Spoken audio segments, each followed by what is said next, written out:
Greetings and welcome to a chartreuse, a jonquil, a lemony, a tantrazine, a xanthic, and a mellow yellowy episode of Genre Grinder. I'm your host, Gabe, and with me today is first-time guest Sharon Gissy. Actually, I didn't ask, is it Gissy or Gissy? No, you got it right. It's Gissy. First try. Awesome.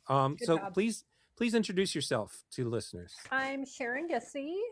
I run a small film festival about mental health called Mental Filmness. That's based out of Chicago. And I've always been interested in mental health. I've had my own mental health issues I've struggled with. And I've always loved sort of weird genre horror movies. So I love the book House of Psychotic Women by Kier-La Janisse that covers both of those or sort of melds those things. So I was really excited to explore these movies that are sort of psychological giallo movies about neuroses in women. Yeah, and when we first were talking, you were talking about some of the other movies that are covered in that book, and I realized that I had, without even really meaning to, already covered a bunch with Bill Ackerman when we did our sort of episodes on alternative American horror of the 70s. So we ended up covering Messiah of Evil and, God, I can't remember any off the top of my head. Let's Scare Jessica to Death. Oh yeah, I love those two movies. Yeah. Yes. So we, just because that was what he wanted to talk about. So, and then I suggested, well, there's a whole bunch of giallo and giallo adjacent movies in that book. And I guess I should specify, if people aren't familiar with the book, the full title is House of Psychotic Women, an autobiographical topography of female neurosis in horror and exploitation film. And the thing that's interesting about this book that I didn't know when I started reading it is that it's basically half autobiography and half exploration of female neuroses in exploitation films. Yes. Yeah. And then the back has like capsule reviews of all these things. So there's like a list of all the movies, but it's sort of, it's an interesting context to visit these things in from this very personal context from Kier-La Janisse. Yeah, her personal stories are very interesting, that she ties sort of her relationships with women and her own neuroses into what the women in these films experience. And that makes it really personal and meaningful, I think. I want to keep covering giallo on the Genre Grinder podcast because it's one of my quote genres, that I know about, but it's such a broad thing and such a thing. It's so special to me that I like the idea of kind of splitting it up. So Patrick and I already did a 2-part episode a couple years ago. It was one of our episodes where we talk about a peak year for a genre, and 1971 was the peak year for giallo as far as output. And we covered a series of films there. So a lot of the definitions of what makes a giallo and stuff in there, I would recommend listeners check that out. The basic idea is these are psychological thrillers. Most of them are made in Italy. Some were made in Spain. That's the very basic of it. And giallo means yellow. That was my joke at the beginning when I introduced the episode, talking about chartreuse. But yeah, so that's already something we've done. But so this would be good for me to like look at these female-centric movies, and so that brought me to, there is a author/critic named Michael Mackenzie, and he did a special feature for the Blood and Black Lace Blu-ray release, where he discussed his PhD thesis, which was entitled Gender, Genre, and Sociocultural Exchange in Giallo, 1970 to 1975. And he coined these terms M gialli and F gialli, as in female and male-driven gialli. I'll try to remember to link the PhD thesis is available on the internet. I'll try to remember to link that in the description. But he has all these interesting things about this sort of how female-driven giallo is almost its own genre separate from this. That's interesting. I wasn't aware of him. It's good. Yeah, and like I said, if anybody owns Blood and Black Lace on Blu-ray from Arrow, he has a whole little featurette that he did all by himself where he discusses these things. that Kier-La's book and that would be the places I would go to learn more about this, more than the two of us are even going to be able to cover in our time here. Do you have anything else you'd like to say for an introduction? Not really, other than yeah, I've always loved horror movies. Yeah, I've only recently gotten to these more kind of Giallo, regional horror movies from the 70s Mm-hmm. and things like that. And I really love them. I feel like, yeah, like you mentioned, like Let's Scared, Jessica to Death, or Messiah of Evil, or movies like that really explore psychological issues in a very interesting, dreamlike, surreal way. And I feel like these movies do too. I suppose Repulsion is one that I always go back to as like the one that I feel like a lot of these movies were trying to be like. And some of this stuff is, I should warn listeners, some of this stuff is pretty problematic. Where I'm taking it as it was at the time, and all putting that context to it. But yes, these are some pretty problematic movies. So that's I guess a warning. I have a couple other warnings once we get into the actual discussion of the movies themselves. But these are horror movies, generally speaking. Not all gialli quite fit the horror mold, but I would say these ones all do.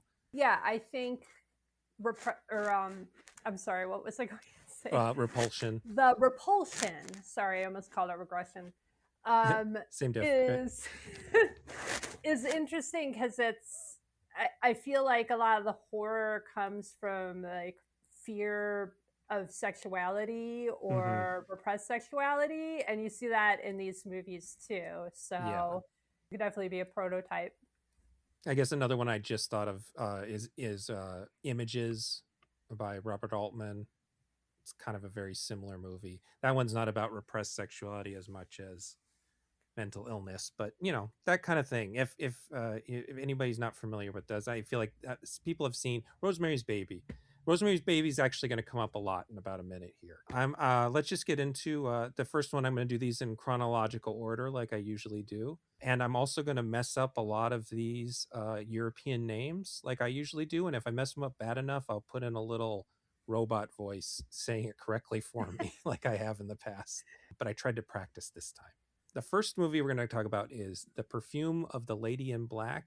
The Italian title is Il Profumo della signora in Nero. This was released in 1974, and it was directed by Francesco Barilli. Sylvia is an industrial scientist and is troubled by strange hallucinations related to the tragic suicide of her mother. And this is the first of two films that we're going to cover starring Mimsy Farmer, who I would say a lot of people would call her the sort of queen of neurotic women in Italian thrillers. And she's actually in the book House of Psychotic Women.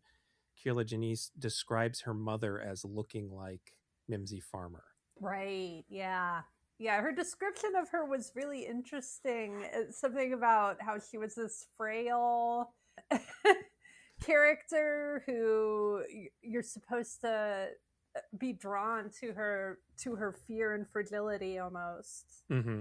Yeah, that became kind of her thing. Her first giallo was a couple years before this, Dario Argento's third film, Four Flies on Grey Velvet. And there are a lot of interesting connections between this movie and that one, but I'm actually going to try to avoid it because I can't talk about the similarities without massively spoiling the end of that movie. And since we're not talking about that movie, I'm going to try not to spoil these movies, I think, overall. That's not necessarily a rule here on Genre Grinder that you can't spoil things. But, since they're murder mysteries, I don't really want to spoil them. But yeah, if you want to look more into her career after this, Four Flies on Grey Velvet ends up informing a lot of what happens in her career in Italy. But she's from Chicago. She's an American, Oh, and I didn't know yeah, that. she's from right there in the heart of Chicago. She did some sort of cheesecake exploitation work. She did one of Lucio Fulci's gothic horror films, The Black Cat. She was in a Ruggero Deodato slasher movie called Body Count. And as of this recording, she hasn't acted since 1991. but she's still alive and she does interviews sometimes. Her interviews are pretty bemused by the whole thing. She doesn't really think too highly of herself or her time making these movies. But since then, after she retired from acting, she became a really sought after sculptor who does stuff for sets. And you can see her work in stuff like Pan's Labyrinth and the first Guardians of the Galaxy movie. I don't know what specific things she sculpted, but those were two movies she worked on. Oh, okay. Cool.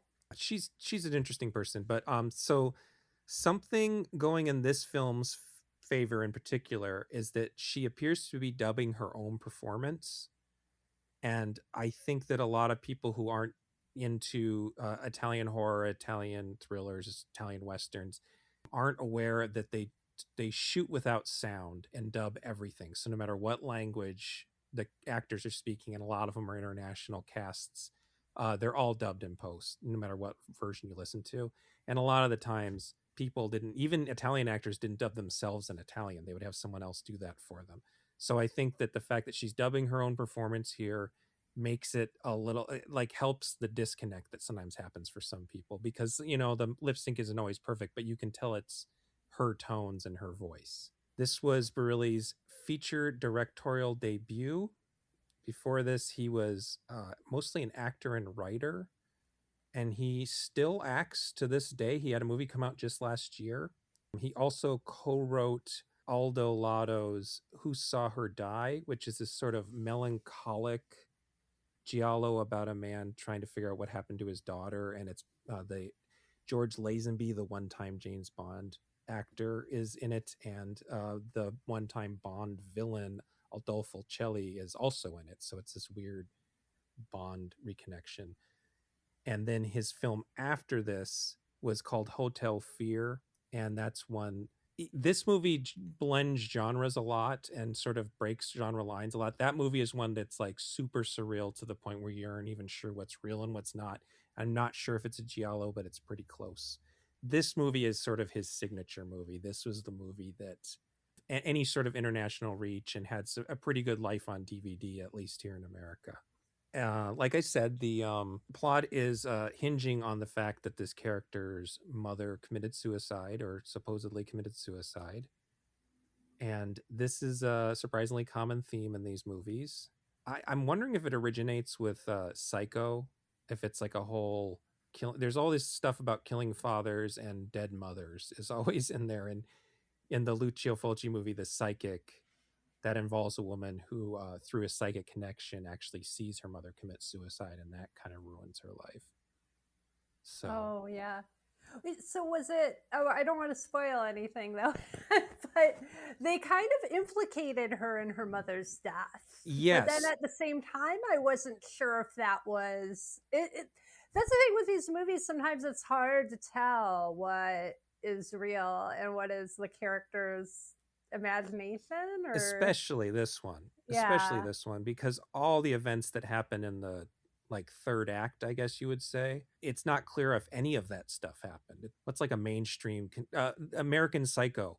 The movie American Psycho has a whole thing where you have no idea by the end of the movie how many of these crimes he's committed and how many are just in his head.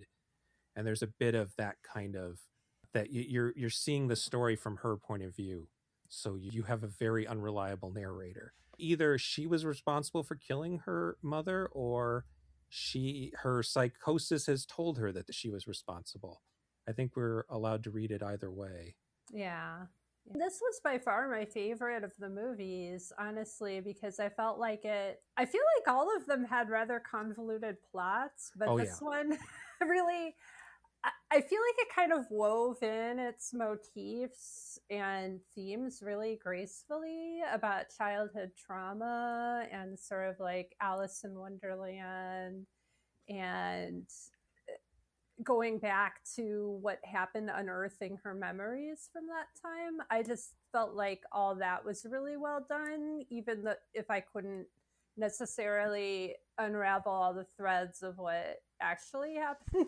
Yeah, this is one I feel like you can put most giallo movies into like three categories. There are ones that play fair with their mystery, and you could seemingly solve it, watching the movie, paying attention. There are ones that don't play fair, where there's just no way in hell you could have figured that out because they didn't give you enough good information.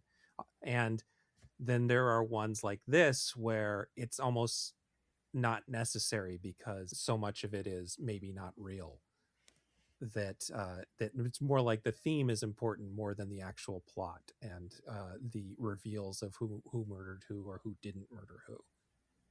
Right. No, I agree absolutely that actually I felt like that was a common thread with all of these. It was Mm-hmm. more the way it made you feel about it and put you in the character's mind than really it was, even though most have also had a mystery to solve.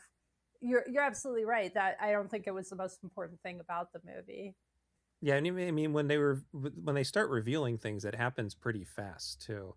I was gonna talk about the fact that most of these movies don't have a supernatural angle. That's pretty uncommon. That usually, if there's some sort of psychic thing, it's usually unreliable narrator or psychosis that's making people think there's psychic readings. The Dario Argento movie Deep Red does have definitive, like, there's a psychic who sees within a killer's mind during a public reading, and in turn the killer has to then kill her so she doesn't reveal things. So there are cases of actual psychics, and in the movie I just talked about, the psychic, she can connect minds with people. But for the most part, these are supposed to take place in the real world, which is what makes this one interesting, because I don't necessarily think that her visions are supposed to have any sort of psychic meaning behind them. I think that they are really memories that are being worked up. But then there is this whole other horror movie angle going on in the background. That's the part I want to talk about but don't want to ruin, is that her story is she's that's the thing that makes me think of Rosemary's Baby, is because as the longer the movie goes on, there's more of this idea that there's actually a conspiracy around her. Yes. I would say, like, the connections to Rosemary's Baby would be, there's a wider conspiracy against her. Her lover is obviously involved in this conspiracy, so we can't trust him. And as the story goes on, more people are revealed to be involved, and so she and the audience start to question things that she's been told and experienced earlier in the movie. And like Rosemary's Baby, the conspiracy is that they're trying to make Satan's baby. Like that, this becomes less and less rational. It's not that they're trying to make Satan's baby, but it's like on that level of irrational conspiracy. It's not a money making scheme. A lot of murder mysteries are about trying to get the trying to take out all the other people who are in the will and stuff like that. Like, there's none of that going on. And then I thought about it, and I do think that Farmer looks a little bit like Mia Farrow. Mimsy Farmer does. Yes. Yeah. And so it makes me wonder if her whole career is maybe based on the fact that she looks a little bit like Mia Farrow. Um, Yeah, I think even Kayla Denise said something about that. She's it like makes the sense. Giallo Mia Farrow. Well, Mia Farrow's sister Tisa is actually in a couple pretty memorable Italian horror movies. So the Italians definitely wanted to get Mia and were settling for different Americans that looked kind of like her. I think But what you said yeah, though, yeah. Oh, I'm sorry, but no, about go the ahead. conspiracy, it reminded Yeah. me of Messiah of Evil a little bit. That movie, Mm-hmm. because it's like the more you get right, and I don't want to spoil, but you get the feeling, at least you get the Mm-hmm. sense that this whole town that she's in is, and everyone she knows is kind of in on something. And again, you don't know if it's really. I mean, it does. It seems way too elaborate for that to be actually happening, or if it's this a figment of her imagination. But they do create that feeling of paranoia very well. Yeah, and I mean, and Messiah of Evil is another case where the actual conspiracy is completely irrational. It's horror movie logic. And well, this one also has another horror thing. There's two horror things going on. One is that she's sort of haunted, but it's not a literal ghost. It's like the ghost of her childhood self, which I don't know what that is. That's not a Freudian or Jungian thing. the only I don't know a lot about psychology. I know that my mom worked in early child care, so maybe it's a Piaget thing. That's the only early child care psychologist I know anything about. But it's definitely has that sort of clinicalness to it, that she's actually interacting and speaking to and having arguments with her literal childhood self. Yeah, I mean, I guess you could say, with as much as I know about it, that it's maybe a way of disassociating Mm-hmm. and trying to cope with some childhood trauma, post traumatic uh, stress memories by sort of regressing. Is that what, regression? Yeah, regression. Yeah, Maybe that's the word I'm looking for. Yeah, yeah. but yeah, she has to go back because that's the sense I got. It's something she's buried, and she has to go back to her inner child to discover what really happened. Yeah, I think I have to talk a little about the other thing that's going on in the movie. I have to be a little bit more. There's this sort of idea that there's a cult in the background, and that's not unusual for the genre either. Patrick and I talked about Short Night of Glass Dolls, features a literal cult, and Sergio Martino's All the Colors of the Dark, I believe, is a satanic cult. I can't remember off the top of my head. And then there is this whole subplot that's woven into this that reminds me of, just around this same time there was another subgenre of cannibal movies in Italy. And these were mostly like notoriously violent and extremely racist movies. And in a couple of them, you'll have Italian intellectuals end up in deep in the jungle where they're captured, tortured, and killed by savage natives who eat them. And there's this thing that happens in this one where Sylvia, the main character, and her boyfriend Roberto, who I think is a biologist or an anthropologist, they all work at the same college, but I don't remember what he does. But they have this really overly analytical discussion with their African expatriate friends about witch doctors that really Right. reminds me of the Italian cannibal movies, the way that they are these extremely racist movies that try to deflect by having their characters say stuff about how, no, we're the true savages.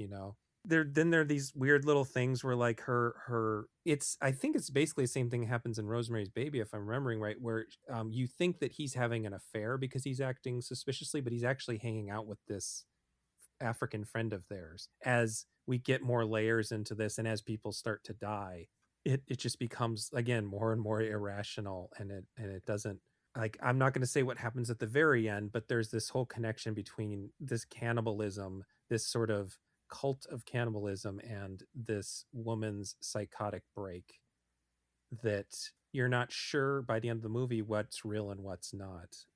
I'm not sure how everything meshed together really, and I know that's sort of a hallmark of giallo movies too, right? Is Yeah. usually that there's all these red herrings or Yes. things to throw you off the track, or disorient you from what's really happening.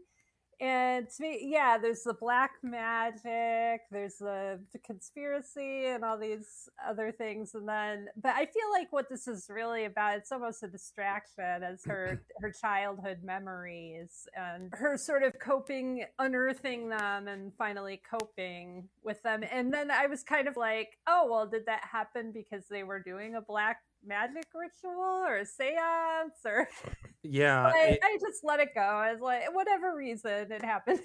that's right. There's also a seance. So there is a Yeah, psychic in this movie. I forgot about the seance. I feel like we're kind of meant to look at it thematically, and that these ideas are this sort of paranoia and stuff, that I think that there's something in there about feminism. There's definitely something in there's definitely something feminist about one of the other movies we're going to talk about, maybe two of the other movies actually. I don't know if this one is as concerned with womanhood as some of the other ones are. And you actually said something Alice in Wonderland. There's definitely a very Alice in Wonderland thing going on here, where she's sort of falling into the looking glass. And the fact that she's constantly reading the book and actually Roberto is also seen reading the book Alice in Wonderland. and her childhood self is sort of dressed like the Disney version of Alice. Yeah. I mean, yeah, that goes back to the regression thing, but it's also a thematic thing where there's sort of like figuring out yourself is what Alice in Wonderland's about. And, you know, this is a full grown woman, not a adolescent, and that story's about adolescence, but we can apply those same rules to an adult. Yeah, and I think this movie, one of my favorite things about it is, well, I think in all of these movies really there's some very interesting cinematography and use of Mm-hmm. color. And this movie was amazing in the way it used mirrors, which, you know, it's a big part of Alice in Wonderland too. But she sees, you know, the lady in black in a mirror, and then that the seance sequence, it's really incredible. I thought just the way that it was shot so that you Mm-hmm. see everyone else in the mirror at the same time. And toward the end, there's even a scene where she's sort of walking with the inner child, Alice, through the mirrors. And Mm-hmm. she's leading her by the hand, and they go through the mirrors together. And I felt like it was sort of telling part of the story, the mirrors, how they were becoming the same person in a way. And she even said that. So yeah, I think that's one thing. I mean, I just loved the imagery and the visuals in this movie. I thought they were really interesting, and I thought they reflected really well what she was going through. Mm-hmm. I mean, I guess if I think about the very end of the movie, that could even be a metaphor for breaking down of oneself mentally. Not getting into exactly what happens, but they're sort of making it a sort of physical, literal thing. But that maybe the ending isn't as bad as we think because it's just a metaphor, and maybe she's going to be okay. Yeah, I thought that was perhaps it was metaphorical too, that maybe it was just in her head. She felt like all these people, and I'm trying to say this without saying what happened, all these people were sort of preying on her Mm-hmm. or against her, or and that comes into play in the ending. But maybe again, that's just how she felt, was Mm-hmm. that she was just this person who was the world was taking advantage of. There is, yeah, I was saying about content warnings. There is a pretty brutal attempted rape scene in this movie, in case that's something that people can't deal with. And there's a lot of gore. I don't usually do warnings about gore though, because I think I don't know. I feel like gore is its own thing, but there is a lot of gore in this movie, more than you would expect from a lot of gialli are usually bloody, but there are not that many of them that are particularly gory. I also wanted to give a shout out to the score, which is Nicola Piovani. This very dissonant, and it breaks away from the sort of jazzy, Morricone thing that most giallo at the time had.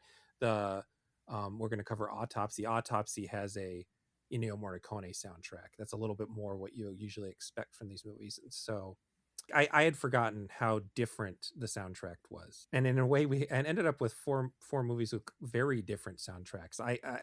Instead of like four different Ennio Morricone soundtracks, we have four completely different composers here, so that worked out nicely. Yeah, on that note, with the soundtrack, it does have this haunting little refrain. It plays that sounds like a music box, Mm-hmm. and later in the film, her little inner child is playing with this music box, and she realizes that it was her childhood music box because it had a missing arm or something.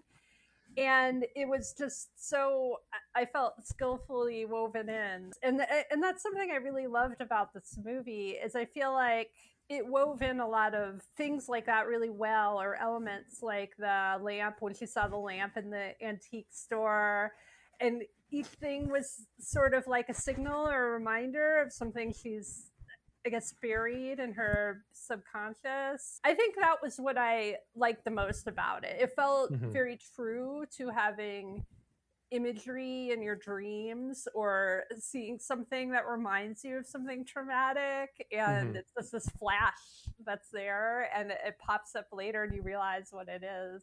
And that was done really well, especially with the music box, I thought. Yeah, it's funny that that makes me think Dario Argento's Deep Red is considered like by even myself, I think one of the best, like the sort of apex of what a giallo could be. And it came out a year after this, and the child's music in that movie, the killer has to replay this song that they heard, and they have to listen to this song to be able to get the gumption up to murder again. And then there's also the psychic, and there's a psychic in this one. So I assume Argento saw this movie and was kind of snatching things from it. He would probably never admit that, but and then also before we move on, um something I forgot to tell you to look for is that one of the funnier giallo tropes is that everybody always has J&B whiskey on the shelf, and this was because J&B was a big sponsor of these movies. So fans kind of look for bottles like they're looking for a Hitchcock cameo. And in this movie, Silvio and Roberto's houses have like multiple J&Bs in every room in the house. Oh, that's funny. I did not know that. Yeah. With all So the yeah. other things to notice in that movie, but I feel Yeah. like it is very rich in detail. And it's Yeah. one of those, I watched it a couple of times where you see it's very visual. And they have this taxidermy shop, and then her boyfriend's apartment has all these butterflies. And there's just a lot of really interesting things to look Yeah. at. Do you have anything else about this one that you before we move on? No, not really. I just think it was my favorite because Mm-hmm. for the reasons I mentioned, I just love that theme of the inner child discovering her trauma through that, and then I just just the imagery and motifs worked really well. Again, I wasn't sure if all of it really fit together for me, but I don't really Mm-hmm. think it was supposed to. And I think it highlighted those that dreamlike discovery really well. Yeah, it's one of the more thoughtful movies in the genre, and we're gonna follow that up with one of the less thoughtful movies in the genre that was actually finished in '73 but released after this movie, called Blue Eyes of the Broken Doll. The Spanish title is Los Ojos Azules de la Muñeca Rota. And this was released in America as The House of Psychotic Women, which is where the title of the book comes from, which is a better title. Blue Eyes of the Broken Doll is a title that's trying to, there's a lot of giallo with like titles like The Bird with the Crystal Plumage, that had fancy titles that had some sort of very vague plot connection. House of Psychotic Women is a better description of this film, I think. It's directed by Carlos Allred. The plot is an ex-convict named Giles, who's played by Paul Niche. I'll talk about him in a minute. Hitchhikes to a small French town and is hired as a caretaker in a large estate with three sisters. One sister is confined to a wheelchair, and another has a mechanical hand, and the other is a nymphomaniac. Soon after Giles's arrival, a mysterious serial killer begins slaughtering blonde, blue-eyed women. I think that I discussed this on the other Giallo episode, but technically a Giallo film can be a Spanish film. A lot of them were filmed using Spanish crews, sometimes Spanish actors. So this is a Spanish film, but it counts. It's also one of very many Giallo films with the word doll in the title. I got Mario Bava's Five Dolls for an August Moon, Aldo Lato's Short Night of the Glass Dolls, Miguel Madrid's The Killer of Dolls. I stopped looking after that. I'm pretty sure there's probably like 10 more that I just didn't write down. This movie is has a connection to a different kind of cult movie because it is starring and written by Paul Niche. His given name is Jacinto Molina Alvarez. This is the shortest version of his life story. Is that he was instrumental in bringing horror movies to Spain in the 60s and 70s, possibly even the most important figure.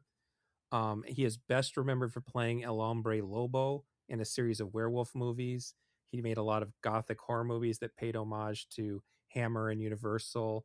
Typically, he acted as writer and star. He also directed a number of movies, and he was aware of trends. So he made a zombie movie, he made an Exorcist ripoff, and he made a couple Giallo movies like this one and a Dragonfly for Each Corpse. He was also a bodybuilder and kind of vain, and he cast himself as the handsomest man in the world. Which is one of the funnier aspects of this movie when you know he wrote it. It kind of becomes this sort of narcissistic fantasy where a troubled loner finds himself in the company of beautiful and dangerous women who want to fight over his body. To respond to a couple of things you said, I think totally title Blue Eyes of a Broken Doll seems like it was tailored more to sound like Giallo. Mm-hmm. And I also feel like this is probably the least Giallo-like movie. It kind of veers into that territory later on where you have this like black gloved killer, its setup is really more kind of like a old gothic Victorian movie or something, and maybe even like a soap opera with it's interesting, and it's almost like it only really took that turn later. But another interesting thing, real quick before I forget, how you were talking about the children's music in the movies. Mm-hmm. This has a really interesting use of Frere Jacques as a suspense song. It just kind of like incorporated into the soundtrack a lot during the murder scene. Basically, there's only really 2 songs in the whole movie, and they just keep getting replayed throughout. There's the Frere Jacques suspense theme, and then there's a sort of funky dance theme that plays for basically everything else. Right. And it sounds like it doesn't really fit the tone at all, really. It's funny. But there's this sort of, like you say, soap opera, and I think soap opera is the main thing. I think that it would be, I mean, it's a little bit of a drawing room, like an Agatha Christie thing, which was definitely a type of Giallo movie. There was Umberto Lenzi's Orgasmo kind of set this sort of bad house party brand of Giallo movie that has less of a body count, but this one kind of opens up into a body count at the end, and they're not as confined to the house as you think they're going to be at the beginning of the movie. But I think it's not just soap opera, but there's this sort of whiff of what was called hagsploitation, which was sort of thing that happened after whatever happened to Baby Jane became a hit, where it just sort of like is horror movies based around neurotic older women specifically, which is, kind of offensive. But the only way I can really connect that to this, though, is that Austrian actress, what's her name, Maria Perschi. She's the wheel-bound oldest sister, and I think that she's wheelchair bound because of Betty Davis and Joan Crawford being wheelchair bound in Whatever Happened to Baby Jane. And that this actress was also a very famous romantic lead earlier in her career. But by saying hagsploitation, I'm sort of implying that she was like beyond her prime at this point, and she's still very clearly a very beautiful woman who still has many years of acting. She was in a number of James Bond ripoffs as Bond girls only 4 years before this. She is nowhere near as old as Betty Davis and Joan Crawford were when they made Whatever Happened to Baby Jane. But there's this sort of feeling that those hagsploitations movies had that I get a lot of here. It's interesting you say that because I feel like this is something that was pointed out in the book, House of Psychotic Women, but a big part of this movie, I think, is psychological. It's about the codependence between the sisters and their neuroses. And even the doctor in the movie comments on it. And all the sisters are beautiful, as their new caretaker says. They all have something that's, I think, psychologically holding them back. Like the one sister, Claude, she has a prosthetic hand, and it's like he wants to keep her old ugly prosthetic, even though the doctor said he could get her a nicer one. And the sister who's confined to a wheelchair, I think it was her fiance ran off with her best friend or something. And then Nicole, the other sister, is a nymphomaniac. So they all have some sort of psychological issue they're coping with, and they all seem like they're in this weird codependent relationship with each other where they kind of all need each other in a weird way. Yeah, I feel like this is definitely a very male point of view of feminine psychology. And not just that, but it's like a point of view from a man raised by under a chauvinistic dictatorship. On top of that, it's never, I would call, outwardly misogynistic or even that sexist, but there's just something about how, like, it makes Nishé's characters a good person because he's willing to have sex with not only the nymphomaniac but also her sister with the gross arm.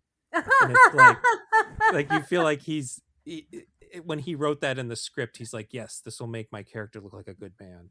And Yvette, he even said the one who's confined to a wheelchair is very pretty.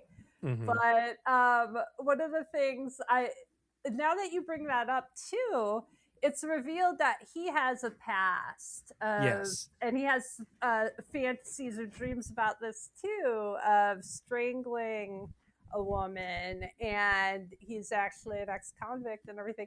And I think it's kind of one thing that's kind of interesting about all these movies, I think, is that they show the women how they're neurotic, but then these men who are judging them or whatever, he has his own obviously issues that he's coping with too.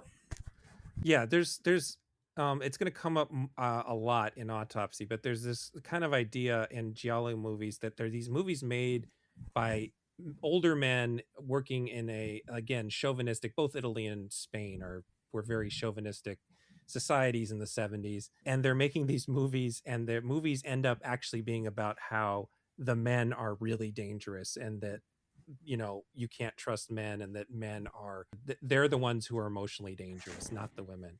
And I've never been able to figure out if that, there's some interviews with some of these directors where that does seem to be like they wrote these things out of respect for women, but I think a lot of it also comes from fear of women. It's offensive if you're trying to dissect it too much, but it's really interesting from looking at it from the fact that there are these older men making these movies. And this is a case where I think Paul Niché was trying really hard to make a movie that was sympathetic to these women, and it's just, this is how it came out because this is who he is.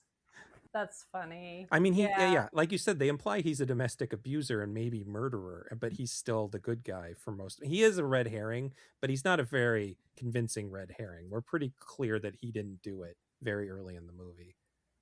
Yeah, yeah, and like you said, it's kind of like Agatha Christie, good, like a good kind of closed universe mystery or Mm-hmm. something, where you keep thinking it's going to be someone, because it is a pretty it's mainly has to do with the people living in this house and whoever, because they seem pretty isolated, and Yeah, they're kind of whoever is out coming there. to help them, like a nurse or whatever, and so it does kind of keep you guessing with the murder mystery too, which the reveal is very bizarre, but to me, Yeah, especially considering the rest of it.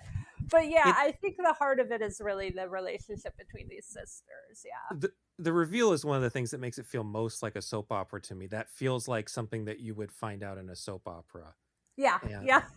Like what? uh the other thing that makes it feel like a soap opera is so much of it is, I mean, there is some nudity in this movie, but because it was made, there's a lot of interesting things about movies that were made when General Franco was still alive and running Spain as a fascist dictatorship, where there was weird censorship rules. So one of the things that comes up here is that the whole movie takes place in France, and that's because you couldn't have it take place in Spain because that would imply bad things happen in Spain. And bad things don't happen in a fascist dictatorship. Only good things happen there. It's the other countries that are the problem. So you run into this in, like, there's a series of movies called The Tombs of the Blind Dead, and those all take place in Portugal because, again, Spain is fine, but if all the scary stuff happens elsewhere. But there's also a lot of censorship when it comes to sex. So these movies would often shoot sex scenes twice, once with all the clothes on and once with the clothes off, to send to other countries. This is my roundabout way of saying that the sex is pretty chaste in this movie, and that reminds me of soap operas too, because it's set up like a porno. It's, the guy goes and he's the only man in the house, and there's these incredibly horny women and they all want him, and the music sounds a little bit pornographic, but the sex scenes themselves are pretty chaste, and that reminds me of when I was growing up and I'd be homesick and I'd watch 10 minutes of a soap opera. It would be all about the lead up to the sex, and then it's TV, so you can't show that part.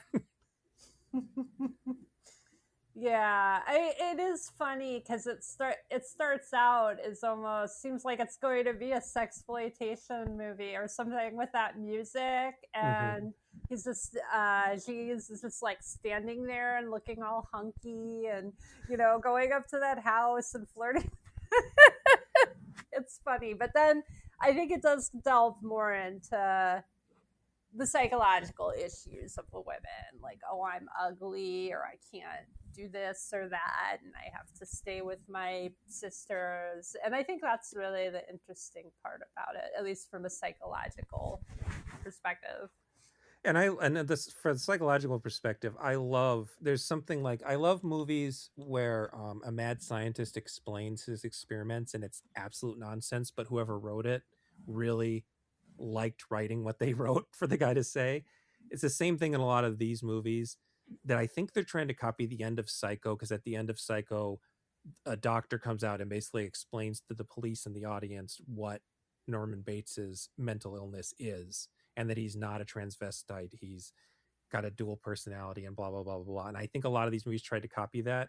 And I love in this movie the doctor has some of the dopiest mumbo jumbo, but it's just it's dessert to my ears. I just love hearing these dumb psychological profiles. I mean, they're also, maybe at the time they might have been better, now that I think about it, because we're talking about 1973, 74. um Maybe this was state of the art psychology at the time. No, you're right. He does kind of over explain it a little bit. And was it when early on when he said the sister in a wheelchair was it was psychosomatic, where Hmm. she didn't think she could walk, so she couldn't, which was kind of it. As the movie goes on, that makes you think more in terms of the mystery too, how she's involved in that. Hmm. But yeah, it's interesting, these kind of like mental barriers that they have, and he does sort of really like blatantly explain most of them. Yeah, yeah. I mean, well, I mean, you just, the murder mystery aspect is really nonsense, and it also, I timed it this time, and it takes 43 minutes of a 90-minute movie for a murder to actually occur. And it's almost like Nashe and Allred forgot that they were trying to rip off a Giallo movie and suddenly remember and then make up for lost time. There's some gross effects. There's like severed eyeballs, but it's really not very convincing violence. It's the same violence you see in all of his werewolf movies. It's very specific Spanish brand of the really brightly colored blood and stuff like that. There is a scene where they actually shoot the slaughtering of a pig that's pretty horrible. Yes, I was going to mention that. I heard that Yeah, was cut out as some version. I guess it's a real slaughtering of a pig, and I don't really know what the purpose was, honestly. But yeah, I don't. that might be a little trigger for some people. Yeah, Yeah. everybody in all this stuff I've ever read, they claim that it was just a pig that was going to be slaughtered for food, and that they just wanted to film it, which is actually something. There's a movie called The Cannibal Man that is not about a cannibal man, it's a misnomer, but it has a whole bunch of scenes in a slaughterhouse that just sort of are there to make it a little extra gross. It's a lot cheaper to film people slaughtering animals than it is to make special effects, unfortunately. Um, Yeah. but at least these animals were being eaten and slaughtered for a purpose. The Italian cannibal fad that we were talking about earlier would just kill wild animals just because, and it was really horrible. So yeah, but yeah, if really keep your eye out for that, because it's pretty upsetting, and they just sort of milk it for all it's worth. And it really kind of feels out of place in an otherwise very silly movie, kind of tawdry, silly movie. Having this poor animal actually die is pretty bad. I think this one is the most, would you almost call it like campy or Yes, something? Or like, yes. yeah, It's, with that if it funky wasn't music. if it wasn't for the violence, I think that the Mystery Science Theater type people would love this movie. It's sort of on that cusp Yeah. There's sort of weird lapses in judgment that those sort of so bad it's good people. Like, yeah, Allred was a up and down. There's some movies he made that were genuinely good. This is not his best work. There's like a shootout at the end. This was the most Mystery Science Theater thing to me. There's a shootout at the end where Neshe's character steps into a bear trap, and he spends all this time screaming in pain trying to get himself out of the bear trap, and the police, who are probably only 50 yards away, just cannot shoot him the whole time. They're just unloading guns in his direction as he's screaming, standing, and trying to get this thing off his foot. That seems like something that Mystery Science Theater people would like. Yeah. Yeah, I think I would describe the feel of this movie as like a game of telephone gone awry, where people are trying to say, oh, there are these Italian movies, they're really popular, this is what they're like, and then that person tells someone else and they lose something, and that person tells someone else and they lose something. But we had to talk about it because it's the title of the book that we were referring to. This is actually, I think, with the exception of some of the Argento movies, I think this was the first Giallo I saw that wasn't Argento, simply because it was so readily available on VHS when I was a teenager. It was this really funny video cover of a man chained to a wall and women in ripped clothing, like branding him and whipping him, which doesn't happen in the film, but Seems like almost like it could, but yeah. yeah. Do you have anything else on this one before we move on? No, this one, yeah, I had never seen it before. It did seem a little silly. It seemed a little slight compared to the other ones in Yeah, for terms sure. of, yeah, like you said, it seemed a little garbled at times. Well, that's not quite the word used, but like the message wasn't it felt almost like everyone wasn't on the same page. A lot of these Spanish horror movies from this era kind of feel like that, where there'll be these flashes of a really great movie, kind of flanked by really weird decisions. Yeah, but it was still fun. Yeah, I'm not as familiar with Paul Niche, so it was cool to see like a vehicle for him, the He looks a sexy little guy. he looks a little bit like John Belushi. Oh, I could see that. Yeah, Yeah, yeah, which is funny because he's supposed to be, but he's like the old days bodybuilders were more just big, not sculpted. yeah. So like a strong man. Christine's what? Oh yeah, his barrel chest. Yeah, there's a whole scene where he chops wood with his shirt off, just so we Oh, know. that's right. Yeah, yeah. Really the difference between bodybuilders in the late 60s and bodybuilders in the 80s. All right, well, then let's move on to another Mimsy Farmer movie, Autopsy. Italian title is, I'm going to say this one wrong, but I think it's Macchie Solari, which translates to Sunspots. This is released in 75. This is directed by Armando Crispino. This is not to be confused with a different movie called Tarot, which was a Spanish sort of Giallo-esque movie that was released in the US on VHS as Autopsy. I actually, for all these years, I've seen that cover to the VHS Autopsy. I assumed it was this movie this whole time. I just found out doing research for this podcast that was a different movie with the same name. And the title on the Blu-ray I watched, I'm not sure what you watched, but the title on the Blu-ray I watched was The Victim, not Autopsy or Sunspots. Oh, okay. No, it was autopsy. I mean, Okay. I watched it on live, but I think it just said I'm pretty autopsy. sure that means you watched the DVD, the Blue Underground DVD, which is the earlier, and Oh, okay. there's Yeah, a, so it might have been slightly different. yeah, Yeah. so it's just a different title screen. Yeah, Blue Underground DVD is Autopsy, Vinegar Syndrome Blu-ray is The Victim. They're same movie though. They're not edited in any way. So you didn't miss anything. So this is a series of random suicides in Rome are attributed to a heat wave, but a young pathologist named Simona, who is working on a thesis about murders disguised as suicides, which we'll come back to that. That's a weird thesis. Suspects otherwise. When a young girl associated with her playboy father ends up dead in another apparent suicide, Simona teams up with the girl's priest brother to prove she was murdered and track down the unknown serial killer.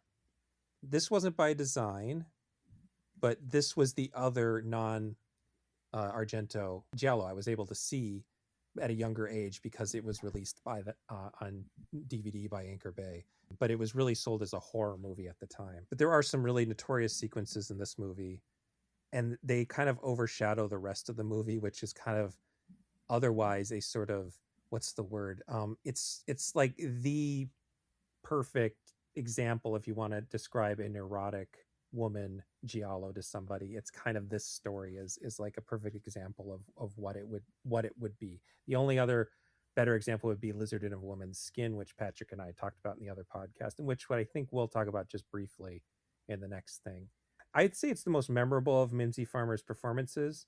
She might be better in and I do think that Perfume of the Lady in Black is the better movie, but this is sort of the performance of hers I always remember is this one. It's just this sort of wide-eyed thing that she does throughout this movie. And again, she's dubbing herself, which again makes a difference. This actually is going to come up in the next movie too. We happen to watch 3 Italian movies where the actresses dubbed themselves, and it did really help the performances, I think. Yeah, I actually did not know that. I do think her performance really stands out in this one, even though I may have, as a movie overall, like the Perfume of the Lady in Black a little more. I do think this one, she really very convincingly portrays, fear and this woman who wants to love or engage with people or be warmer. That's kind of sort of a theme throughout. Yeah. But she has all this fear holding her back, and yeah, I think she does that really well. It never seems overwrought. It just seems really genuine. Well, that sort of arrested sexual development is a common theme. And I had just thought of her as being in both these movies being sort of just the kind of cold fish type. And that was the movies were kind of being judgmental about the way she reacts towards men. But rewatching them, she actually attempts sex life. She is not a prude, and I think it's weird that I remembered her being a prude in these movies. I think it's just because so many other similar movies kind of colored my opinion of that. And I do also note that she plays a scientific professional in both these movies. I did not remember that either. She's not, a lot of the movies that inspired this movie, the women are sort of models or a socialite. They just are rich. Well, she's rich because her dad's rich, but she also has this job, so it's not quite the same. But there's a lot of these movies are built around socialites. That's The Lizard in Women's Skin is about a woman who's famous for her husband, and so she doesn't have a lot to do with herself. Whereas in this case and the previous movie, to a certain extent, her biggest problem is that she's too into her. In the other movie, it was her job. In this case, it's her really strange uh, thesis statement about authentic and inauthentic suicide, which is the kind of nonsense you see in these movies. In the Italian cannibal movies, one of them is about college students who go into the Amazon to prove that cannibalism isn't real and then get eaten by cannibals. It's like, why would you base your thesis on this? It's very strange. This movie, I think, had the most tenuous link between like what the premise was and what Mhm. the mystery involves later, which is Yeah. just something really simple about a will and an inheritance. And it's Yeah. like, really, you needed all that, like whatever simulated suicides and murders, simple plot mechanism. It does make it weird. Yeah, and that was something that I actually was reading. I can't remember which book. I have a couple different books that it was probably Roberto Curti's book that mentioned that part of what made this movie interesting to him was, and I hope it was him who said this, is that the fact that the killer is not, that the whole movie is setting up this thing that I like to, the Sergio Martino movies that I was sort of alluding to this earlier. Sergio Martino made all these gialli that were about how every man is dangerous and you can't trust your lover, you can't trust your brother, you can't trust your father, you can't trust the guy on the street. This is a movie where everybody I mean, she's multiple people attempt to sexually assault her in this film. Her dad has an icky relationship with her. um Everything is just like, every man in this movie is terrible, but then when they actually reveal the killer is not does not hate women. He's not a misogynist necessarily. He just wanted money, and there was something sort of, this author Roberto Curti was saying that that's something kind of haunting about that, that that the movie is setting up the whole world as a big old red herring, and it's not. It's just the guy who wanted inheritance. It was just greed. I know, it's such a simple, dumb Yeah, explanation with like a really elaborate setup, yeah. which I thought was funny. That's another thing I noted about this movie is I feel like she has a very valid reason to. I'm trying to think. I don't want to say she's like afraid of, maybe a little shy of intimacy. Hmm. It's because she has a really weird relationship with her father, who has some kind of like swinging love nest or something, right? Yeah, right above her, in the apartment And above then, hers. yeah, her boyfriend basically like sexually assaults her. Like, when Hmm. she's getting out of the car, he like gropes her and grabs her, and like, oh, and then there's a guy at the morgue she works with who does Yeah, that too. So yeah. it's like everyone or every man in her life, except of course there's a priest who comes into play later, Well, and I but guess even the he's priest safe, you know. is violent. He's Yeah, seriously, he is like the most red herring. Like, they really try to push that he did it, like way beyond the point where the audience would believe he did it. They really try to push him as, because he has this anger. It was funny watching this again after having seen the latest Knives Out movie about a priest who used to be a boxer and accidentally killed someone in the ring and has anger issues. We're kind of back there again with a very similar character. But yeah, even the priest is set up not as a sexual threat, but as a physical threat. Like, he shakes her and stuff when he gets frustrated. yeah. Wasn't there? I was thinking, wasn't there one point where the priest was saying, "I'm going to kill you," or "I want to kill you," or something Something over and along over those lines, again? like, I Kind of could kill he was you, very something like that. violent, Yeah, or I could kill you. And that's the guy who's supposed to be, I guess, the safest. yeah. Safest. He's the most sane and normal. His thing's interesting too, because he's a ex race car driver who almost burned to death. Like, it's just this extra backstory that's kind of unnecessary. He's played by Barry Primus, who is or Primus, I think it was Primus, who is decently well known American actor. And I actually realized that that her boyfriend Ray Lovelock is a half Italian, half English actor. And I think that surrounding her with English speakers, because sometimes these actresses and actors come from America and England and are literally speaking English at people who are speaking Italian or Spanish back to them. That would not be uncommon since they weren't recording the dialogue. I think having her two male leads actual English speakers helped her performance a little bit in this case. Yeah, yeah. Yeah, I, Barry Primus. He's a New York actor. He's he's like a star with a recognized. He's not a star, but he has a recognizable face. He's in The Irishman, the Scorsese movie. He's still acting, And I realize he kind of looks like John Cassavetes, who is the husband in Rosemary's Baby. And so oh yeah, good I call. I thought he kind of looked like someone, but I couldn't place it. Maybe that was who. Yeah, so I feel like they both hired both him and Farmer for looking like actors from yeah. Rosemary's Baby.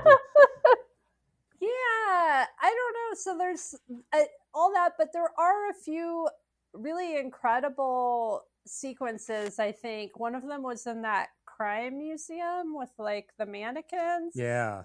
and again, it's really. I feel like this has probably the most convoluted plot out of any of them. But something like there's an artist who was It's like seeing her father. yeah, it's like her Yeah. dad's casual lover who we get the feeling wants to kind of be the stepmom but isn't. Yeah, actually, the Ray Lovelock character makes money photographing dead bodies.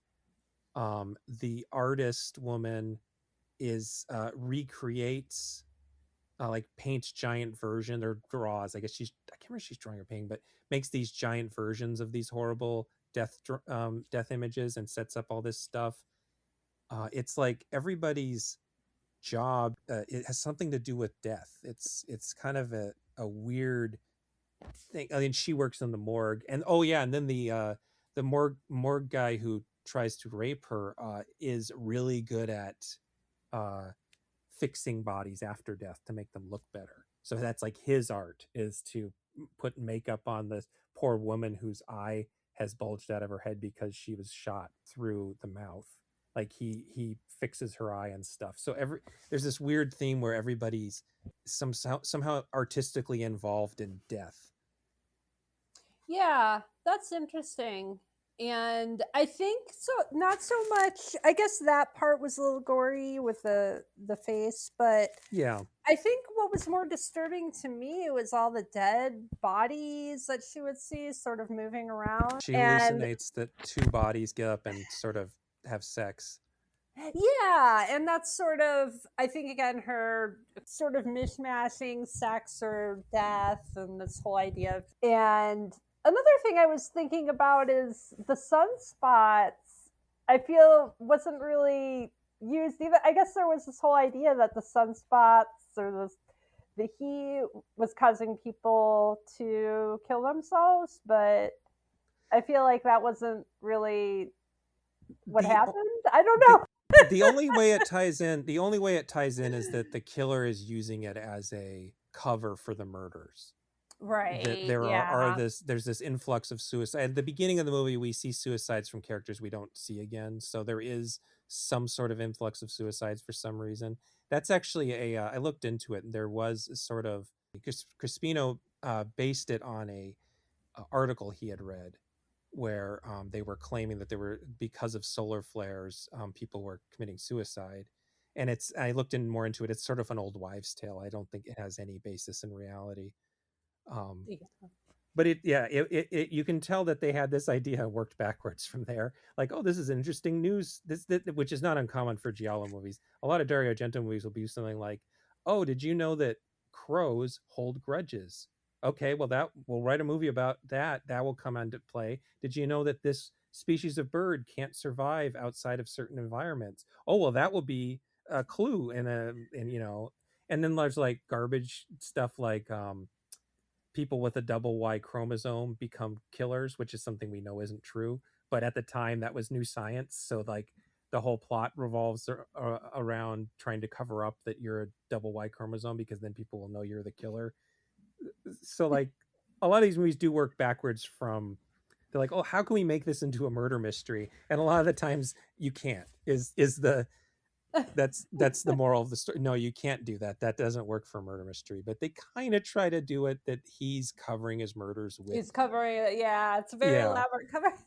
I don't know. There's something sort of charming about that I feel like. Yeah, more I do movies kind should of do get that that. feeling like, oh, this is a cool idea. Yeah, And, they kind of like lost the thread of it somewhere, but they're like, oh, that's okay. Like, just we'll, yeah, we'll do some other interesting stuff. And there's something like very improvisational and fun about that. I do kind of like that where yeah. It's fun. yeah. But Like I mean, I think that's irreplaceable why a lot of people people. watch these movies and go, "That didn't make any sense. That was a dumb." Like, there's some really, if you would, especially older reviews before Giallo kind of was thought of as this of like great thing from the past. If you read contemporary reviews, they're like, "This made no sense." Especially if it's like an American critic who had watched this movie and just has no idea what the vibes are. Yeah. Yeah, and a lot of time it is. This sounds like kind of a cop out or something, but I think it is about like the vibes or the feeling you get Hmm. from it more than whatever the logical sense that it makes. And they do some interesting things where when scary stuff is happening, you do cut toward to the sun. So Yes. it does have like, and oh, that was another thing, is that apparently it was without this being planned, it was a stiflingly hot summer. And this was not planned, but they were able to record in the streets without a bunch of people around because everybody was staying indoors because it was so hot. So that's why the movie has a sort of emptiness to it. There's not, the streets are not filled with people wandering around. Rome is a busy city. Oh, that's interesting. Yeah, I was trying to think if it seemed like the actors were hot. I do have to say, like Mimsy Farmer, I think one reason her performance is more, she seems scared a lot more. I feel like the other woman, or sorry, Perfume of the Lady in Black, it's more kind of like she's in a trance or something. Yeah. And this one, it's more like she's genuinely scared when she has these visions or these things happen. And yeah. It's sort of tonally, the momentum of it is actually kind of the opposite of Perfume and the Lady in Black, where this one starts with the grossest stuff and the most weird, shocking stuff, and then sort of becomes a more normal movie, where Perfume and the Lady in Black just gets weirder and weirder and weirder and more violent as it goes on. Yeah. It's Yeah. kind of an interesting thing to watch back to back. Yeah, definitely. Oh yeah, actually, I have a note here. The thing that's the worst for me is the actual photographs of real death. Some of them are really hard to look at, and you're kind of surprised they got away with putting them in a movie that then got a US R-rated release somehow. Yeah, there is. That's a good point. If you have any sort of aversion to, which I guess most people do, I mean, they're right? black Like and dead white. bodies, or Yeah, they're black and white. And they're disturbing. photographs, so it's not in the context of the scene. But yeah, it's one of the things that keeps it sort of intense, is that there's just these images of death around everybody throughout the movie. Yeah, and I think that's one thing too that ties into her repression. Or I thought maybe that was supposed to be part of it. Is she's just so she's around dead Death. bodies so much. Yeah. Yeah. And she's studying it, and it's just Yeah. what that does to you eventually. Yeah, and it's like when she's frigid sexually, you're like, I don't blame her. She's around dead bodies all day, and it's not her chosen profession. She can't just turn it off. Again, I remembered her frigidness being more of an issue. Rewatching it, it's like, no, even the movie isn't really judging her for that. We're kind of on her side there. No, yeah. And she does, she has, romantic fantasies. She tries with her boyfriend, she has romantic fantasies about the priest. Which again, you could say maybe it's because she knows it's unreal, so that's the most comfortable thing. But yeah, I feel more like it's the world around her, the world being surrounded by the morgue, and then also the creepy men in her life. But yeah, she did seem like someone who was open to warmth or connection. Yeah, and the other thing the movie does that a lot of, especially Italian cop movies, a lot of those movies have rape scenes that are just for shock value. She defends herself in this movie and nearly kills a dude and has to be dragged off of him. So Right. there's a slight satisfaction in that. Yeah, she nearly kills a dude. The movie is not, it's exploitative, but it's on her side, and that does make a difference. Oh, I almost forgot. Yeah, there's this sort of reveal towards the end of the movie that is another idea that I'm guessing they got from a newspaper or something, where there was this historic flooding in Florence that had ruined a bunch of old art and paperwork, and that actually becomes a plot point when someone figures out a clue has been damaged by these floods that happen. That was a fun little, like, that's something you don't see in a lot of these movies that you see in more sophisticated murder mysteries. Yeah, it seemed like they just, yeah, there were a couple interesting things that they threw in there with her father.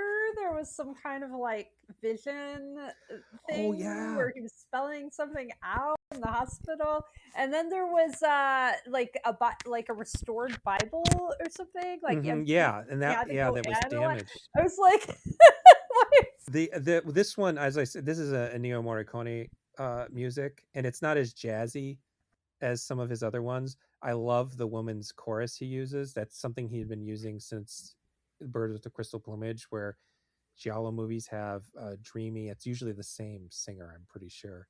Really good just use of sounds that are like halfway between trauma and orgasm, like just sound. That's the soundtrack, and it really does freak you out. That and the zooms into the sun and the photographs, the horrible photographs in the background, it keeps you on edge in a way, keeps the movie feeling dangerous in a way that some other giallo movies end up being so pretty and stylized that they don't feel dangerous like this one does. Glad you mentioned the soundtrack because I forgot to mention that. But it does that, and yeah, seeing that or hearing that in the beginning with like these sun flares, it's like very unnerving. It sounds very, yeah, like it's just on the wavering on the edge of Mm-hmm. a breakdown or something. And it's very, that, you're right, that's very effective at creating a mood. Crispino is not a very he didn't have a lot of movies. He made one other giallo called The Dead Are Alive in the US. It was called The Etruscan Kills Again in Italy, and it stars Samantha Agar from who I think most people I know would know her from The Brood, the David Cronenberg movie. But I've never seen it because all for years I thought it was a zombie movie because the Dead or Alive title and the cover of the VHS box make it look like it's a zombie movie. So I just never bothered. But I guess it's out of print now, so I'm gonna have to wait to actually see it. You're not a fan of zombie movies, I No, hear. I am. I just It's the the number thing one. about Italian zombie movies is that there are some really great ones, and then you run out of those, and there's some really boring ones that you're left with. Yeah. And so I kind of stopped seeking them out unless they come to me for some reason. And so I just never bothered because this one I was like, oh, it's a zombie movie nobody talks about. It's probably pretty boring. I'll have to look into it someday. Do you have any other thoughts on this one? No, I mean, I think it's definitely worth a watch. It probably is more kind of disturbing. I mean, I don't think it's like exploitative with violence and nudity in this one. It's a very convoluted plot, but it's Mm-hmm. just, yeah, for the overall vibe, it's definitely worth watching. There's some really incredible, yeah, photography and sequences. MC Farmer's performance and the score are great, and so it definitely creates a mood. I liked revisiting it. I hadn't seen it in a while. Okay, so then our last movie we have on our list here is Footprints, which was also released as Footprints on the Moon and was called Le Orme in Italy, 1975. This is Luigi. I'm sorry, Luigi. Excuse me, Luigi Bazzoni. I'll talk about him later, but this is like the best filmmaker of the bunch, I would say. Alice, a young translator, finds the real world slowly merging with her reoccurring nightmares as she tries to solve the puzzle of her recent memory loss. A postcard leads her to an island in Garma where the locals seem to know her and thinks she's someone who she isn't. What significance would her dreams about an astronaut abandoned on the moon have? She keeps having these visions from a movie she saw as a child where they're abandoning astronauts on the moon and running some sort of tests on them. And I didn't realize until after I was making my notes here that we had a sun themed movie followed by a moon themed movie. That was not Yes, I intended. actually pointed out. I watched these with my fiance Nim, and I think we watched this like right after Autopsy, and I pointed out. I was like, "What is about the sun driving people crazy, and what's about the moon driving people Yeah, yeah. For crazy?" some reason, um, and this movie was actually included in Severin Films' House of Psychotic Women Volume One Blu-ray set. So this one has like an intro by Kier-La, Janisse on the Blu-ray and everything. This is like definitive, like stamp of approval kind of movie. These are all in the book, but this one's like stamp of approval version. Um, so we talk about Mimsy Farmer as this sort of patron saint of neurotic women in Italian thrillers, but there are other ones who specialize in this, and another one is the actress here, who played a lot of mentally ill women throughout Gialli and even in some horror movies. But she did it from an entirely different perspective than Farmer, and her name is Florinda Bolkan. Bolkan was, or is, she's still alive as of this recording. She's a Brazilian-born actress who found success making movies in Italy, including crime movie Machine Gun McCain with the John Cassavetes, not just a lookalike of John Cassavetes. She was in the Detective Detective Belly movies alongside Franco Nero. She made some sort of award-winning Luciano Visconti pictures, and she was in Elio Peltri's Investigation of a Citizen Above Suspicion, which actually won Best Foreign Film Oscar the year it came out. But for Giallo, she was in 2 Fulci movies, which was Lizard in a Woman's Skin and Don't Torture a Duckling. And that's how she's mostly remembered. This movie was not available on digital video for a very long time. So this was kind of forgotten. And most people would talk about Lizard or Duckling instead of this. And then I wanted to say specifically what Janisse says about her in the book. She refers to her as the queen of amnesiac giallo, and then reminds readers that she was rumored to be one of JFK's lovers, which is a fun little addition. And then her straight quote about Bolkan's screen presence, which is more castrating than arousing, diverges from the typical casting choices of weak and sickly giallo girls, which makes her suspicious and more believable, and her eventual breakdown of greater emotional import. So she's a woman. Like, Mimsy Farmer plays sort of like a woman-sized girl in a lot of these movies, but Boltkin is, a woman. She has a smoky voice. She also dubs herself. Huge difference, because she plays a character who is a translator, and so the fact that she has this Portuguese accent is kind of plays into the character, is not from Italy. Actually, one movie I would definitely recommend people watch in English instead of Italian for that exact reason. But she's just so different, and she's so much quieter.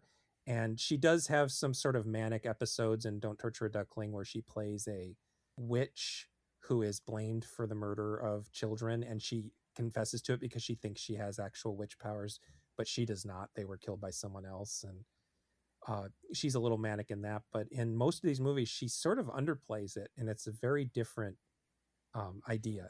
And I don't think this movie's as good as A Lizard in a Woman's Skin. I don't know. You said you had seen Lizard in a Woman's Skin at some point. Yeah, I did have a chance to rewatch it too, and it's really interesting what you say. I find her to be very cold. Mm-hmm. But I mean, what maybe Kier-La Janisse said, that she's castrating. I love It's that. castrating, yeah. There's something sort of frightening about her, There's something like fierce, like cold yeah, and fierce about her. yeah. But I think that's why, I don't know, it works really well to see her. I actually prefer, I like Footprints better than the Lizard in a Woman's Skin, because Mm-hmm. I think it's I don't know, it's just really weird. It resonated with me a lot as like just a psychological thriller. There's not really much nudity or any really Or violence to violence, speak yeah. of. It's just really just kind of like all vibes, and like Mm-hmm. emotions and surrealism. And I loved that. And I feel like I wasn't entirely sure what actually happened or what the reality was in that movie, even at the end. But I did get the sense that it's similar to Perfume of the Woman Black or Lady in Black in a way, in that I felt like it was about her self discovery, whatever Mm-hmm. whatever it was. She was discovering a varied part of herself through these little signs, and also maybe a little bit of Messiah of Evil too, in that it Mm-hmm. feels like this whole town is like this insular universe, and that people know her, and maybe there's some kind of like conspiracy. Yeah, but I loved that it was just a pure kind of psychological weird fever dream, Yeah, it's more drama. It's more of a drama, and I like to compare it to Lizard in a Woman's Skin, because she's playing completely different characters who are also kind of the same woman in a weird way. Like she's this professional, skilled worker in this movie, and she lives independently. And in the other movie, she's a privileged trophy wife. But like in both movies, she has memory issues that are brought forward by medication. In Lizard a Woman in a Woman's Skin, which is a silly movie, it's because she takes LSD. And in this movie, it's because she's taking tranquilizers to help herself sleep at night, which are then giving her sort of this possible sleepwalking issue, is what it initially, like, we're thinking this is, that's what her problem is. It's sort of, I don't know where you start with this kind of story, this sort of person haunting themselves story. It's really common in film noir, I feel. In this case, it kind of becomes a Dr. Jekyll and Hyde thing, because you get the feeling that she has these two personalities, and one of them is evil and one of them is good, and we aren't she's not sure which is the real her, which ends up framing, like you said, Messiah of Evil and Perfume of the Lady in Black have these communities that are part of a conspiracy that is threatening her. And this feels like the same thing again, but it's actually the opposite, where the people seem like they have a cabal against her because they don't understand that she's two different people. If that's what's happening, so they're actually innocent in the whole thing, and she's the problem. I thought that was an interesting sort of twist on it. Yeah. Yeah. I mean, one thing I think now, kind of comparing these movies and what you've said, I think because she is such a, I don't know, she has this sort of imposing or strong screen presence, that it's a little more disorienting to see her in a situation like Footprints, where she's so bewildered by things that she's finding out and Mm-hmm. confused. And I mean, I guess you see a little of that in the other movie, but it seems like it's much more inner, like focused on her inner self and discovering the truth about it. That one, yeah, it's more, maybe like it ties into hippie culture and LSD Yeah, and stuff like that a little more. Yeah.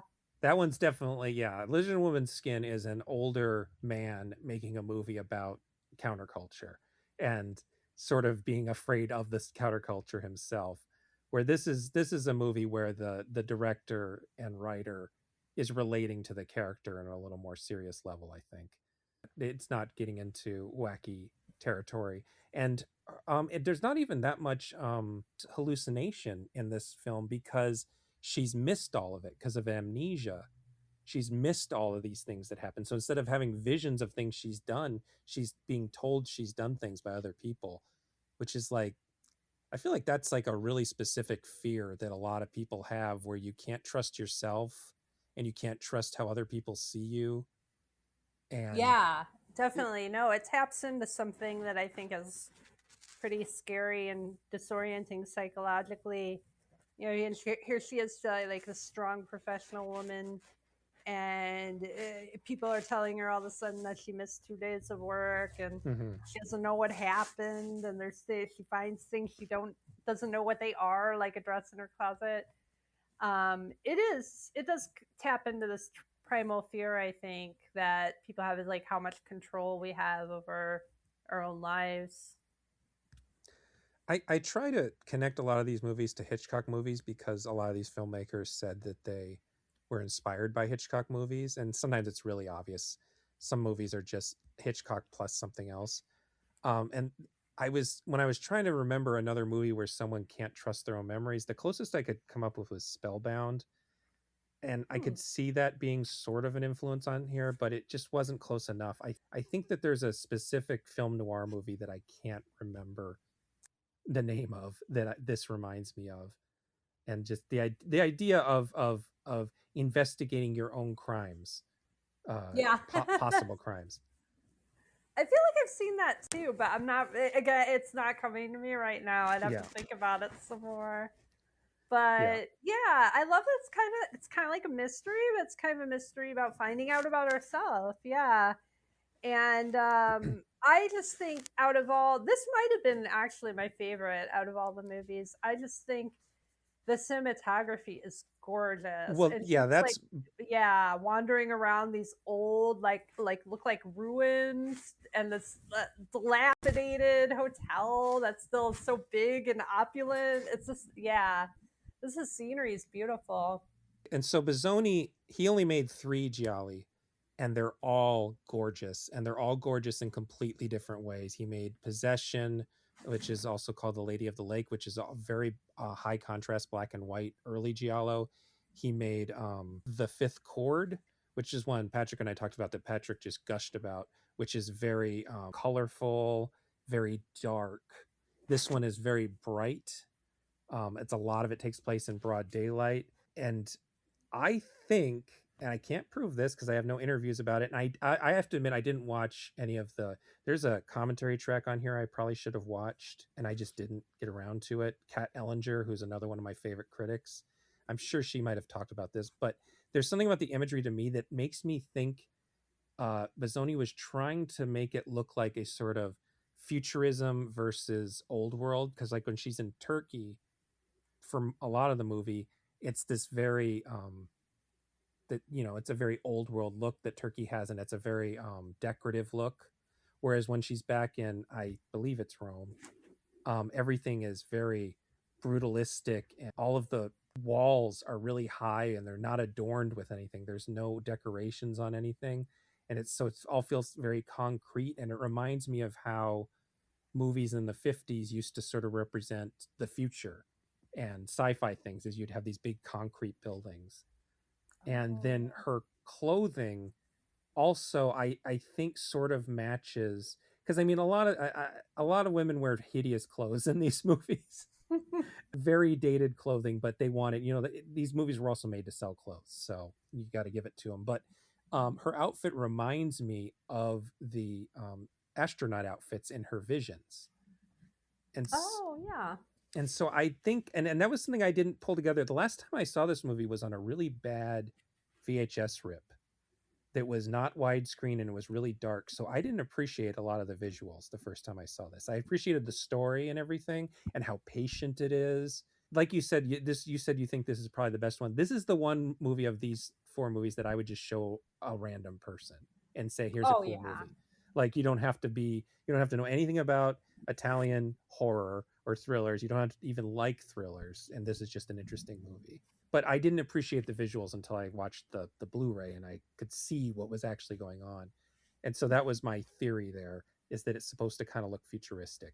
Oh, yeah, I could see that. I mean, it does seem kind of like a mix. Like, it seems like that this huge hotel that she goes to, it's like very elegant, but at the same time, it seems like it's abandoned and like in Mm-hmm. disrepair a little bit. And it reminded me a little too of last year at Marienbad, which I saw someone else reference that too. I was surprised, but yeah, I was thinking of that because just wandering through all these towering stone structures towering over you or roofs, and thinking or trying to convince yourself of what really happened or figure out what really happened. And then there's this kind of moody um, soundtrack too. Yeah, But this is another one with a completely different soundtrack than the other one. Nicola Piovani. It's super theatrical sometimes, but then there's other bits that sound like chamber orchestra, and then there's some bits that sound kind of like prog rock, like yeah. with this cool organ thing. Yeah, really good. This is the one soundtrack that I could probably just listen to the songs from, I would say. The other ones are perfect for their movies, but you don't just put them on to listen to. This one I would just listen to. Yeah, I mean, the visuals in this are amazing. The cinematography and like the depth of frame. Mm-hmm. They'll just like watch her walking down this long hall, like arches over her. There's one scene where she's watching a boat go. There's all these like long, slow pans and zooms, and they Mm-hmm. really add to that mood, that dreamlike mood that it has. Yeah, that one in particular, I just loved when the boat was pulling away and then she's watching the boat pulling away and then the camera slowly keeps pulling away from her. I think really is good at reflecting her mood. And I agree with you. Yeah, this would be the one I would recommend. I think probably, I'm trying to think how to put this. Maybe technically it's the most, I think, accomplished or Mm-hmm. technically smooth, polished. Maybe that's the word I'm looking for. Yeah, yeah, yeah. That's a good one because I mean, and that's a good way to put it because a lot of these movies, especially the Spanish ones, but a lot of these movies were they had to be thrown together quick, and they sometimes don't make sense because they didn't have the money to shoot more shots. They just had to deal with what they had, and they only had a couple days to. There's actually a couple shots in Autopsy that make no sense where like someone will be in the middle of a conversation and just cut to them walking away because that was the only shot they had of the actress for there. She's walking the Oh, wrong. okay. I wondered. I feel like I noticed a couple things like Yeah, that. Like there was and one it's scene where he put down a magazine and then you saw him reading something else. Yeah, very yeah, abrupt. it's just because they just don't have the footage, and I think that Bazzoni, all three of his gialli are really practiced, patient movies, and not a lot of. I mean, Dario Argento could afford to do that because he made hits, so he had bigger budgets. But a lot of these guys didn't have the clout to do that, so they just had to do what they could, which is sometimes what makes them so much fun, is that they are low budget, really quickly made things. But Bazzoni in all three of his movies just really goes out of his way to make every shot count. And I mean, the Yeah. script has a lot of thought put into it, and I think I could see people being annoyed that you don't really solve the murder at the end of this one. But again, I think that's kind of the point, and it's less surrealistic than the Perfume of the Lady in Black. It's really like really the point of the story. I think that her mental illness, I think she's supposed to be a sort of dated version of schizophrenic. Um Yeah, I got that impression too. And then the and end, he's kind of calling the hospital or something. yeah, and that she's got paranoia. I think that they used to connect split personalities to schizophrenia back in those days, which is not the case. So there is a sort of realism to it, dated realism, but there's realism to it that is something that you don't get in other gialli because they want to get to the next nude scene or the next gory murder or big shocking reveal. That this movie's not really interested in that. Yeah, this one definitely felt more intentional. Like every frame was supposed to be there. I think it was so beautifully shot. I just loved the idea, and I loved how the little things came up, or some signs or symbols, kind of like again in the Perfume of Lady in Black, like that were sort of clues to Mm-hmm. what actually happened to her, and she's sort of following this trail. And I mean, the one thing I'd be curious to kind of pick your brain about later because I don't want to reveal too much, but I feel like they kind of snuck in a few things toward the ending to make it more ambiguous, Mm-hmm. like what did really happen, to where you could read it a few different ways. But again, I don't think that's really the point so much as, yeah, this woman's journey of self discovery. I guess that's one more visual thing I forgot to note is that all of her image flashbacks to this movie are really grainy film footage, and it's like a and so like it's like it almost breaks the fourth wall because it's showing you her memories as film and making it look as film like as possible. Like it's grainy and sort of tattered and has like damage to the print and stuff like that.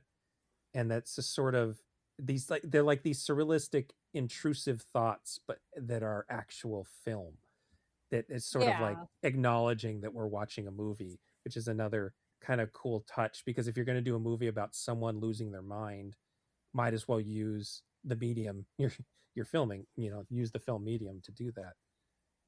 That's a very good point. I will say, I don't know, this might be an unpopular opinion, but I feel like you could have taken out all the moon footage and stuff. You could have. To me, like it seemed a little silly at times, like Klaus Kinski, like Yeah, it's Klaus being Kinski. over dramatic. And but I did think it was kind of interesting what he was saying in the clips, something about how they had to act on her emotional center or neutralize her circuits, or it's almost like it was symbolic of this her emotional regulation, but it came across as a little silly to me, and I feel like the rest of it was so somber and dreamlike, and yeah, that Well, kind of pulled me out a little bit. the interesting thing about it, watching it a second time, is that his Kinski's language is, and what she says later in the movie, is the language of a paranoid schizophrenic, where they have developed a very elaborate conspiracy against them that sounds like nonsense, but to them is very real.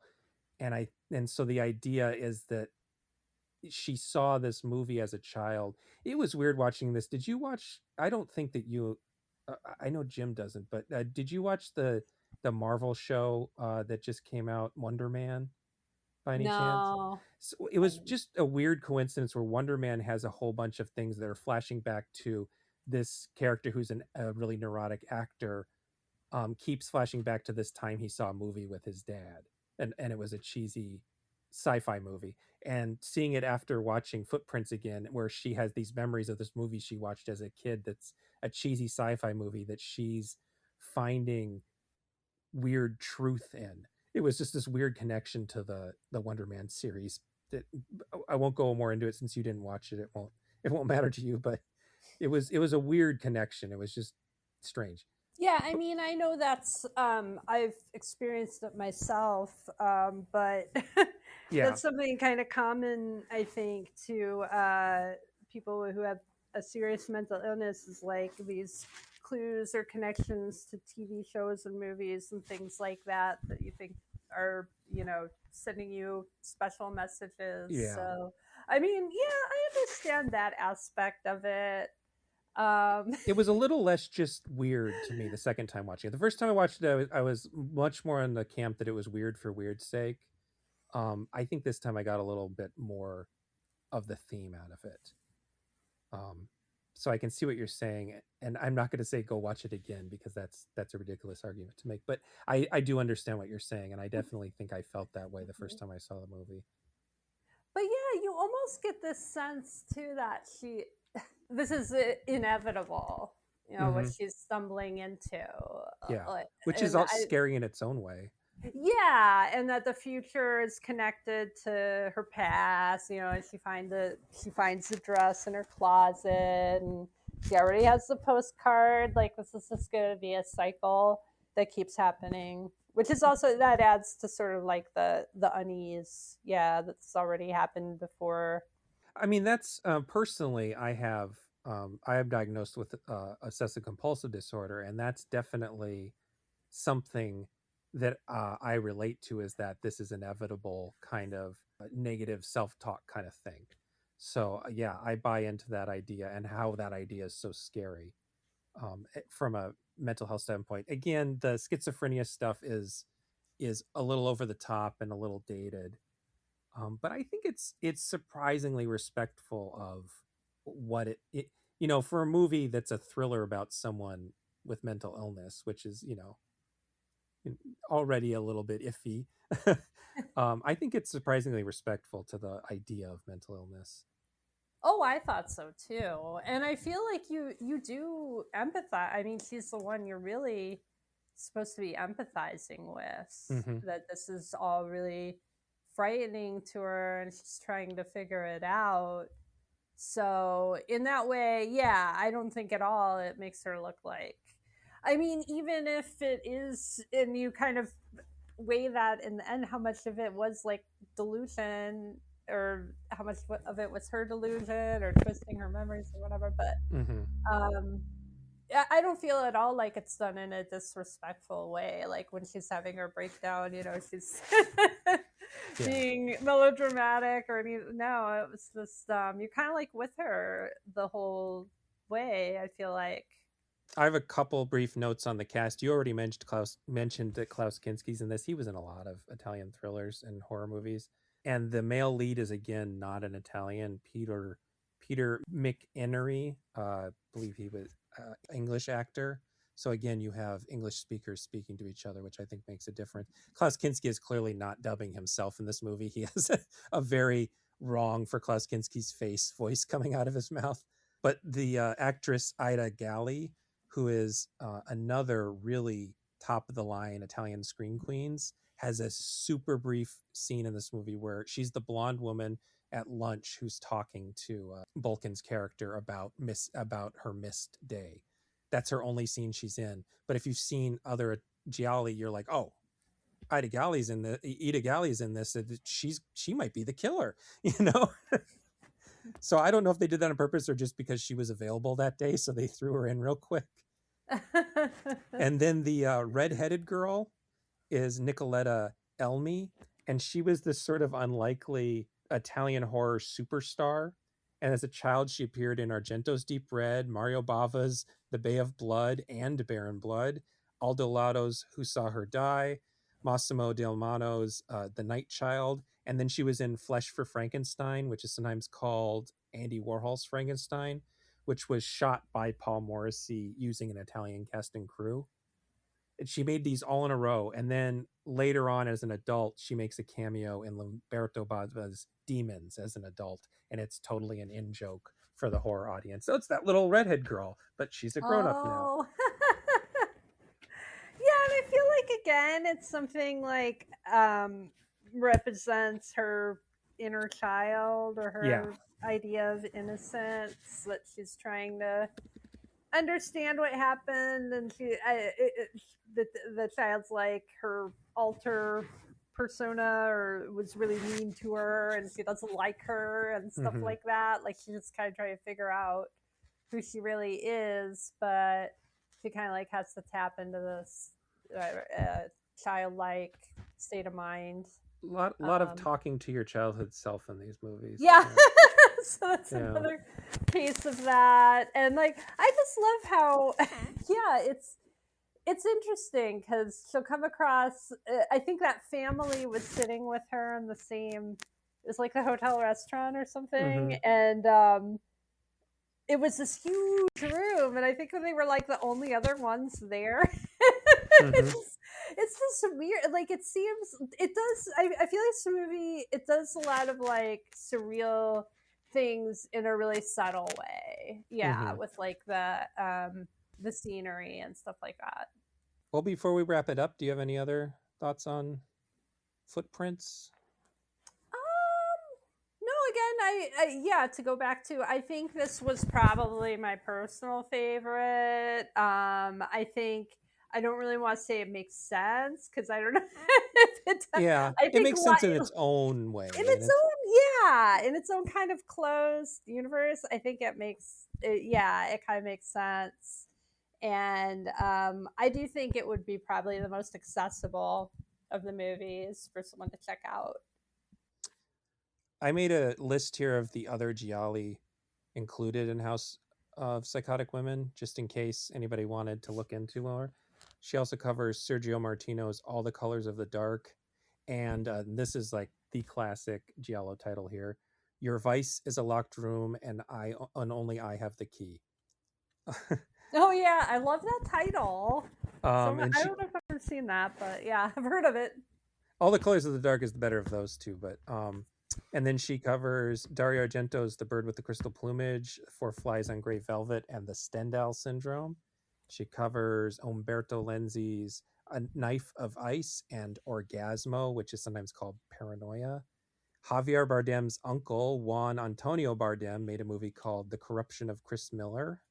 The two Fulci movies, Don't Torture a Duckling and Lizard on Woman's Skin. Luciano Ercoli's The Forbidden Photos of a Lady Above Suspicion.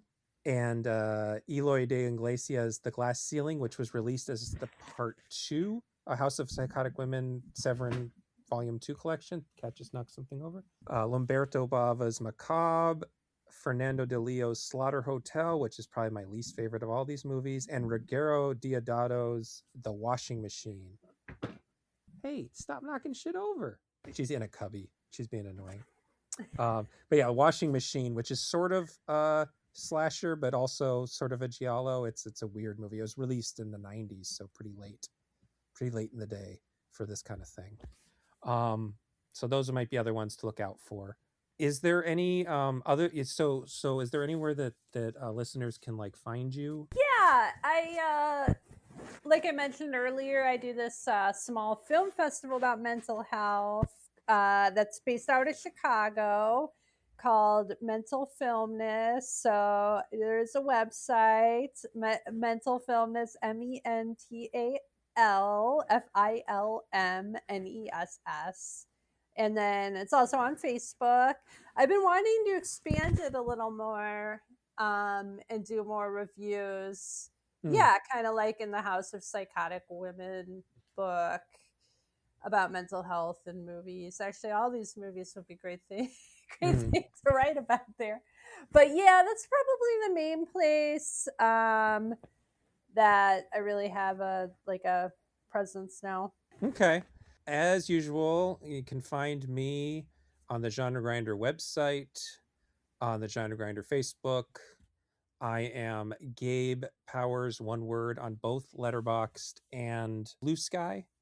Yeah, I'm going to have some links available. I am in Minnesota. I think I've made that clear in other podcasts, and we are in a bad place here in the Twin Cities right now. And so I'm going to try to include some links to charities that people can hopefully give to help people, the people who aren't leaving their homes because they're afraid of getting picked up by ICE, people who can't get food because they're afraid of being picked up by ICE, people who need law help because of that. I'm going to try to leave some of those in the comments. And thank anybody for supporting the t-shirts I've been selling through Genre Grinder Cares. That is going towards gender health here with gender justice in the Twin Cities. And until next time, if you need therapy, please just go to therapy.